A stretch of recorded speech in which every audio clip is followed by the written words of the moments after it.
নমস্কার, নীলাঞ্জনা হেসেলে আপনাদের সবাইকে জানাই স্বাগত।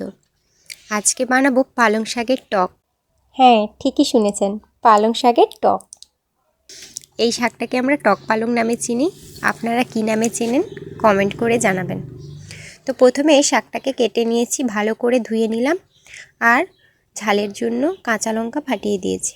এবার কড়াইতে তেল গরম করে ফোড়নে দিয়েছি শুকনো লঙ্কা আর দিয়েছি সর্ষে, দিয়ে শাকটা দিয়ে দিলাম, দিয়ে পরিমাণ মতো লবণ হলুদ দিয়ে ভালো করে নেড়ে চেড়ে ঢাকনা দিয়ে দিলাম। এরপর ঢাকনাটা খুলে দেখলাম যে এটা থেকে জল ছেড়েছে। এই জলটাকে এখন শুকোতে হবে। এবার পরিমাণ মতো দিয়ে দিলাম চিনি, কারণ এটা খুবই টক। তো দিয়ে নেড়ে চেড়ে আমি আগে থেকে মাছটা ভেজে রেখেছিলাম, তো সেই ভাজা মাছের মাথাটা দিয়ে দিলাম, দিয়ে ব্যাস এবার আবারও নেড়ে চেড়ে এটাকে রস টেনে ভালোভাবে নেড়ে চেড়ে নিতে হবে। যখনই রস টেনে এটা শুকনো শুকনো হয়ে যাবে তখনই এটা রেডি।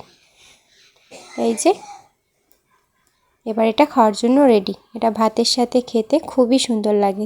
যারা খেয়েছেন তারা নিশ্চয়ই জানেন যে এটার কেমন স্বাদ।